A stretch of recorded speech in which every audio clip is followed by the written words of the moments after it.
como es habitual a esta hora en Mega Noticias, vámonos a debate. Le doy la bienvenida al doctor Arturo Santa Cruz Díaz Santana, director del Centro de Estudios sobre América del Norte del Centro Universitario de Ciencias Sociales y Humanidades. ¿Cómo estás, doctor? Gracias por estar con nosotros aquí en esta situación que, pues ahora sí que le ha tocado bailar a la presidenta de México, pues como dice el dicho, con el más feo, porque desde que entró Trump ha sido esto verdaderamente un sismo de varias magnitudes. Doctor Arturo, ¿cómo está la relación bilateral con todas las presiones de aranceles, de presión de migración y deportación de mexicanos que viven en los Estados Unidos de manera informal, ilegal, con los temas de seguridad, de extradición, de capos, toda la información que tienen, en fin, ¿por dónde le empezamos, doctor Arturo? Así es, Alberto, un gusto estar contigo.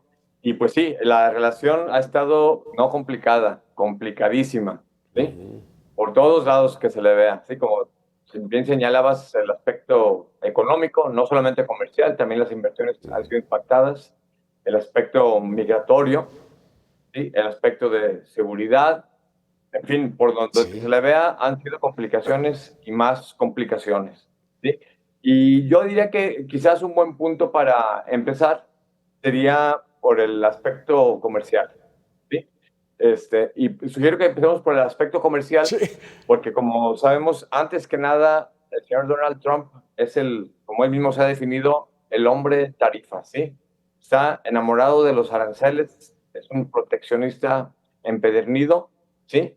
Estaba obsesionado con terminar el Tratado de Libre Comercio de América del Norte, que antes conocemos como Telecán. Al final no lo terminó, lo renegoció y ahora tenemos un nuevo tratado que conocemos como TEMEC, porque es básicamente el mismo Telecán, una versión más proteccionista, digamos, de Telecán. Entonces, por eso decía yo que sería conveniente empezar por la cuestión económica, particularmente la comercial. Que doctor Arturo, y todo está concatenado porque Donald Trump pues, es un negociador duro, fuerte, que incluso hasta lo tachan de chantajista, así lo llaman algunos analistas, pero todo está concatenado, ¿no? O sea, habla del tema comercial siempre y cuando no detengas a los migrantes y entonces involucra el tema de los migrantes.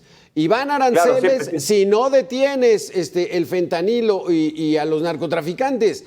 Pero entonces, ¿consideras que lo principal para él es el tema económico, negociar ventajas comerciales y económicas para Estados Unidos? Bueno, precisamente para allá iba, para lo que señalas. Es el tema que centraliza de alguna manera su atención, pero es el mismo tema que él utiliza para de ahí expandirse a otros, ¿sí? Particularmente la cuestión migratoria y la cuestión de las drogas, ¿sí? Pero el centro está en el comercio, ¿sí? De hecho, esta película de alguna manera ya la habíamos visto, ¿sí? Recordemos durante la primera administración, durante el primer gobierno del señor Trump, lo primero que hizo fue amenazar con aranceles al gobierno del entonces presidente López Obrador, ¿sí? Y con aras, sobre todo en ese entonces, de detener la migración. Y lo primero que hizo el señor López Obrador fue mandarle cumplir sus deseos y mandar tropas, miles de efectivos militares a la frontera norte de nuestro país para evitar que no se pusiera aranceles. Entonces, digamos que los aranceles, además de un fin en sí mismo, también son un punto de partida para otras áreas, ¿sí? Y es lo que hemos estado viviendo en esta continuación, por así decirlo, de la película Trump 2.0, ¿sí? Sí. En que regresa a la Casa Blanca. Por el lado de los aranceles, una serie de amenazas, y ya no solamente de amenazas, sino que también ya tenemos promesas cumplidas, es decir, México ya está pagando aranceles muy altos a productos específicos, el acero, por ejemplo, el aluminio, 50%, los jitomates nos acaban de imponer el 17%, etcétera, ¿sí?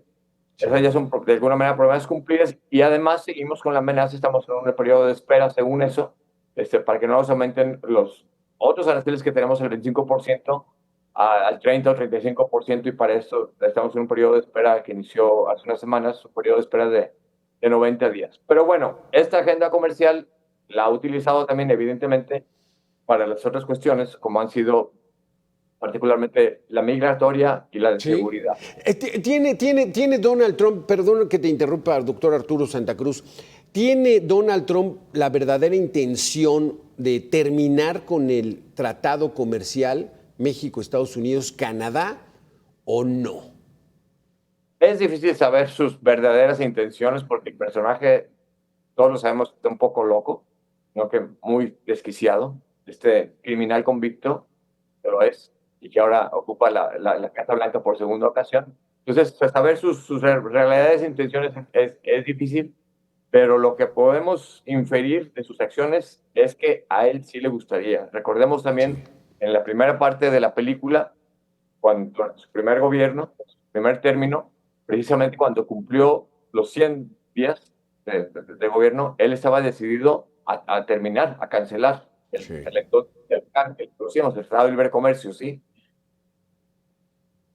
Fueron... Aquí el asunto está de que incluso muchos de los empresarios, muchos de los inversionistas norteamericanos no están tan de acuerdo porque les va muy bien.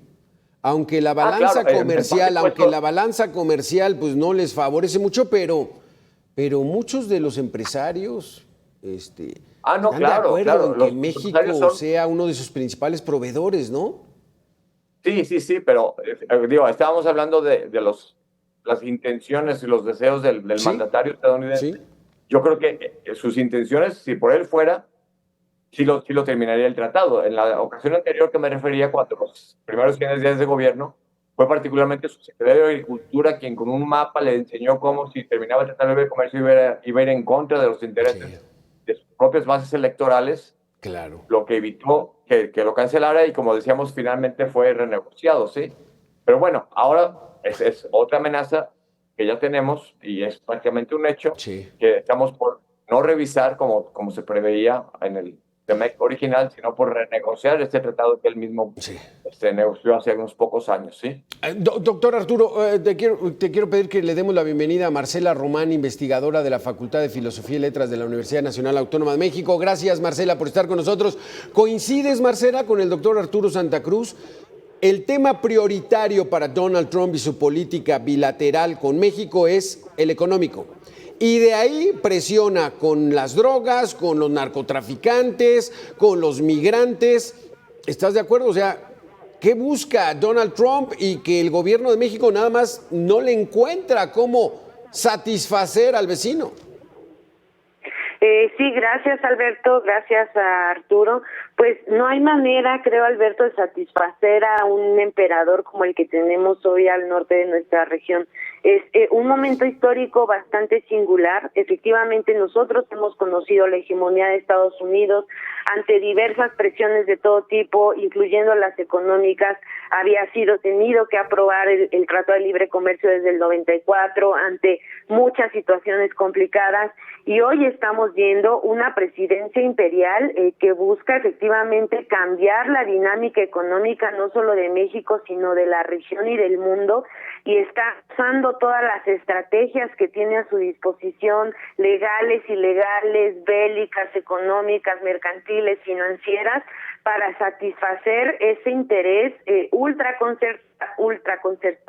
concentrado del corporativismo, y aliado también a una visión política básicamente fascista, porque unir de manera directa una presión económica, pero usando, por ejemplo, como mencionaste, a los migrantes para satisfacer ese ímpetu, me parece que nos coloca en una tensión histórica política muy particular, que aunque Donald Trump ya había gobernado y que habíamos tenido pues cierta tensión con Andrés Manuel, creo que hoy, durante el sexenio de Claudia Sheinbaum, sí estamos en un periodo histórico, pues sí, efectivamente, donde se está presionando de las maneras posibles al gobierno de México para que atienda la agenda, que al final está muy lejos de tener que ver con el verdadero control de las drogas o de la salud de nuestras poblaciones, ¿no?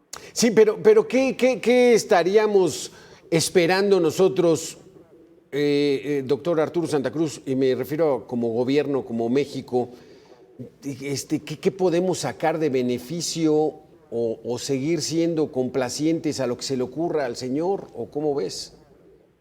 Sí, bueno, pues con este tipo, con este pillo, que es un pillo, en la presidencia de Estados Unidos, es difícil pensar en obtener beneficios. Lo que más que podemos hacer, yo creo, es minimizar los daños que nos pretende asestar el gobierno estadounidense bajo el comando de Donald Trump, ¿sí? Entonces, ahí sí, pues en aras de minimizar los daños, ceder en lo que se pueda, Sí. pero hay cuestiones en las que no debemos de ceder y pues ahí pintar la línea Ese roja. punto, por ejemplo, doctor Arturo, te pregunto, ¿cómo lo ha hecho el gobierno de la presidenta Sheinbaum? Porque ella dice hay que tener prudencia, todos califican que esa es muy buena estrategia, ¿cómo ves? O sea, el estar así sin meternos en muchos problemas con Trump, ¿ha sido bueno?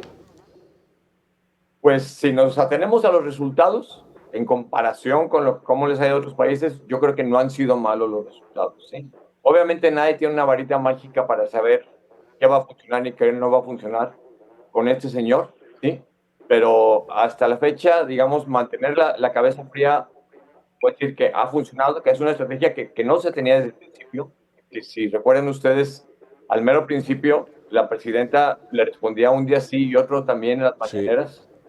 Cambió de estrategia, frío la cabeza, y eso yo creo que ha funcionado. Pero tampoco se trata de, por mantener la cabeza fría, estar Claro. cediendo en todo, ¿sí? Entonces, aquí el equilibrio sí es difícil. Aquí hay una situación, Marcela Román. En Estados Unidos ya mencionan que Donald Trump es taco. Trump always chicken out. O sea, Trump siempre se retracta, siempre se arrepiente de lo que amenaza, pero con todo y eso nos tiene muy movidos. Pero el tema de seguridad se ha movido muy fuerte en esta administración por esas presiones, por las presiones de Trump. Porque si no presionara, el Mayo estuviera allá, Ovidio Guzmán estuviera allá, ahora el Queenie estuviera allá, la Tuta estuvieran allá. ¿Cómo ves? Sí, es un tema muy complejo porque efectivamente estamos hablando como en la gran agenda del crimen organizado. Y después de que Donald Trump decidió nombrar terroristas a los cárteles, paradójicamente adquiere una legitimidad de ser alguien con quien te puedes apoyar para controlar el crimen organizado en tu propio país, ¿no? Esa sería la visibilidad de este discurso. Y bueno, en esa relación para tratar ese control, ¿no? La agenda que él está poniendo antidrogas, que vaya a decir que la está poniendo en los países ajenos a él mismo. O sea, Estados Unidos no está viendo cómo controlar el propio mercado de drogas, para el que van todas las drogas que se producen en otros países, incluido México y la región. Entonces, bueno, él está haciendo una política antidrogas al exterior, pero efectivamente hay que tener cuidado porque este intercambio de narcotraficantes no necesariamente va a redundar en un apoyo pues que no sea en la agenda, y lo estamos viendo una intervención militar. El caso más emblemático de esto es el caso de Venezuela, ¿no? Se declara un cártel inexistente, sin pruebas, por ejemplo, en la región de Sudamérica, en Venezuela, y a partir de eso se empieza a establecer una disposición militar. Entonces, bueno, no es el caso mexicano porque aparentemente no estaríamos amenazados por una intervención, pero en la mediática y en lo que se está diciendo sí tiene que ver con esta entrega de los narcotraficantes. Sí. Es decir, a cambio de que los entreguen, Estados Unidos va a tener información que le sirva ¿para qué? Para actuar en territorio mexicano. Entonces, claro, el gobierno de Claudia Sheinbaum está presionado, quiere por un lado cooperación, pero no se puede confiar, creo, a Alberto y al auditorio, en un diálogo sincero con un actor como este. Entonces, si del otro lado tienes una propuesta de apoyo, al final en cada territorio, cuando ha intervenido la DEA o las organizaciones de control antidrogas en nuestros territorios, siempre terminan pagando los civiles. Entonces hay una historia muy complicada donde necesitamos una serie de conceptos como para entender la complejidad de lo que hoy significaría, por ejemplo, hablar de crimen organizado en nuestras fronteras, ¿no? Sí, exactamente. Entre otros temas. Entre otros temas, por ejemplo, el famoso contrabando de combustible, Arturo Santana, el huachicol fiscal que le han llamado, prácticamente vino de los Estados Unidos. Detuvieron a un empresario empezó a dar datos en México y entonces se descubrió este gran fraude gigantesco, multimillonario, ilegal. Entonces, ¿qué hubiera pasado si no hay esa presión? O sea, no es de que le debamos, porque en las redes sociales dicen, Trump es el mejor presidente que ha tenido México. O sea, ese discurso y esa narrativa se está dando. ¿Cómo la ves, Arturo? ¿A dónde vamos? O sea, ¿van a entrar, van a limpiar de narcotraficantes? ¿Verdaderamente esa es la intención?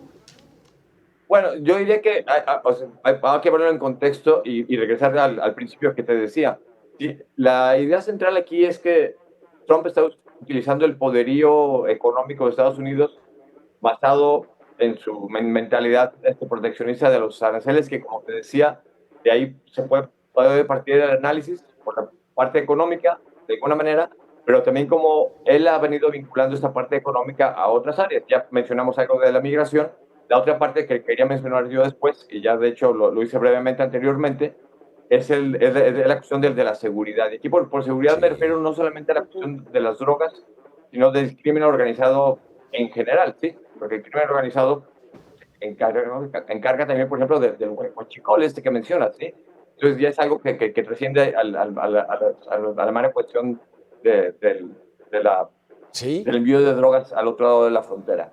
Aquí yo sí diría que el contexto muy preciso tiene que ver con que esta segunda edición de Trump, Trump 2.2, básicamente, le ha tocado lidiar ya no con la administración de Andrés Manuel López Obrador, con quien llegó a una serie de acuerdos, sino con la de la doctora Claudia Sheinbaum, ¿sí? Y aquí la película ha sido distinta. Sí. De entrada, porque el equipo de la doctora Claudia Sheinbaum, independientemente de las presiones estadounidenses, ya tenía, digamos, otra visión de lo que debería ser una política de seguridad que básicamente cancelaba la política de abrazos, no balazos del anterior gobierno, que tanto daño le hizo a México al final.